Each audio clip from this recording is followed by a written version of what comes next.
Joel Farrell here. We are back again. We are in East Texas doing something that's never been done before on this channel. We are at a construction site. I'm with Alex Jiminez. Yes. You guys are building a home from the ground up, and we're going to be talking about your journey and construction background. And you're 26 years old. Yeah. And you've got a couple builds under your belt. Yes. So I want to dig into this. So are you okay sharing how much you were able to get it? Either was it below list price? I think we were at asking. It hit the market pretty soon, so there was other offers in. Okay. So we were at asking for it. So we maybe we might have overpaid a little bit for it, but we were able to get the deal, and it'll still make us money. Okay. So in the people that I talk to in different markets, one of the common trends, and we all know this, is there's only so many good deals out there to find. As just transactions are drying up across the country and in most cities. If you had, wave your magic wand and said, okay, we've got unlimited capital, unlimited resources of people to go find deals. Yeah. Is there a limit on how many deals that are out there to go get? Like, could you find 20 more of these, 30 more of these? Oh, yeah. I'm looking for deals every single day. The market I'm most familiar with is here in South Dallas, but I've been looking for some in Fort Worth.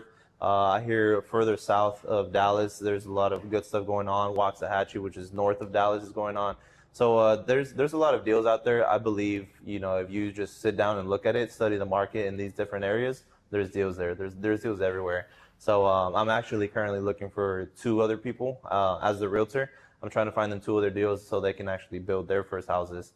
And for that, they're going to hire me as just the general contractor. I'll build it out for them. I'll teach them what they need to do start to finish so they can actually build it themselves in the future.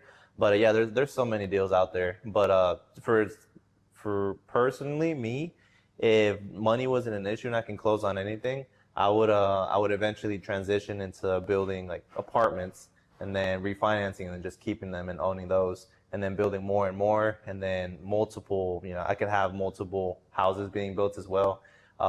It's just building the system so that I have project managers that know what they're doing so they can also build these for me while I'm focused on other stuff, and then they stay within the 45-day range.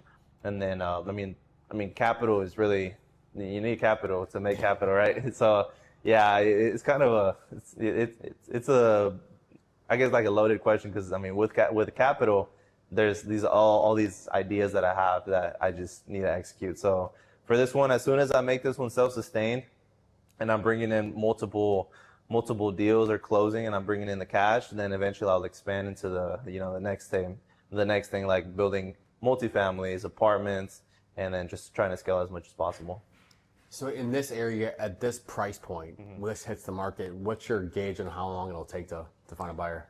I think by May, maybe in about 30 days, we should be able to get rid of this one. There's multiple other houses that have sold within those 30 days. Some have even sold before they even hit the market.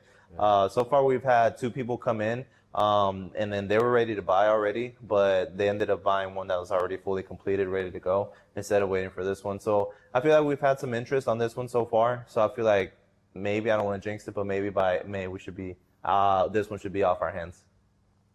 So the first one you did was at a different price point, a little bit higher price point. The first one I did was completely different from this one.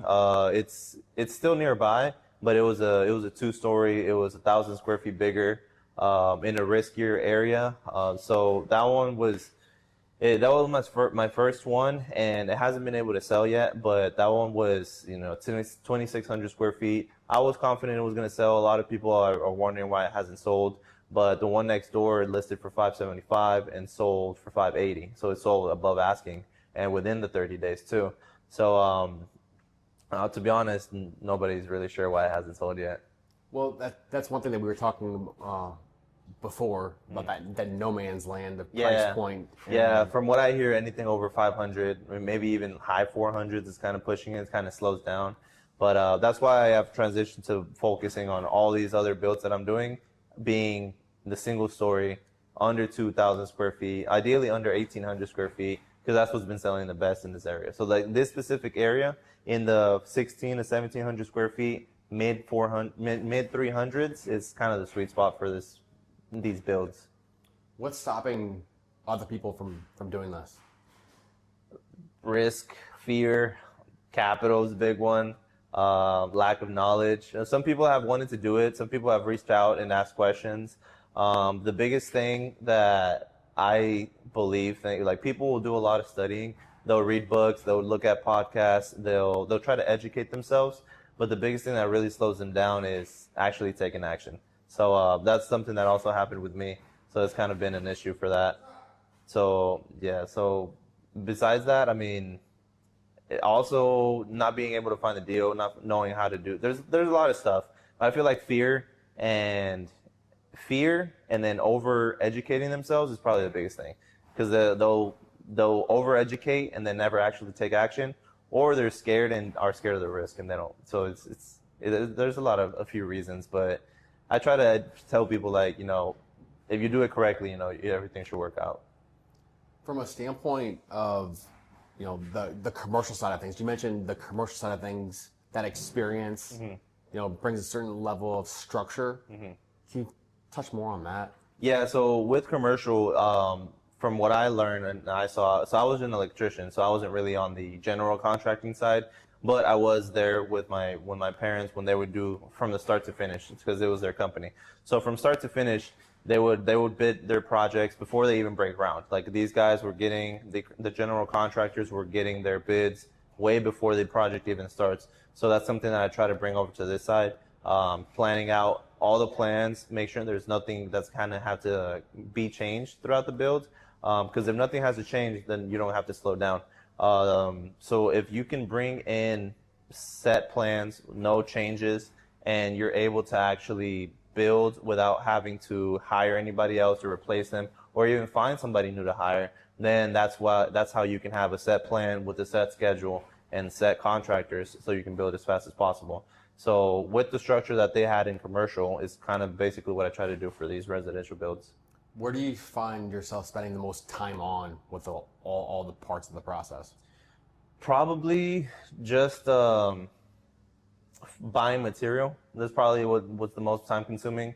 Kind of the design of the house is a little time consuming, because from the start, for example, with the plumbing, you need to have the valves installed before the drywall even goes up. So having to pick which shower heads and valves I'm going to actually use that will match with the end product once the house is painted and all the mirrors are up, the fixtures are in. So probably the interior design and finding the materials I'm going to use is probably what takes the longest. Okay.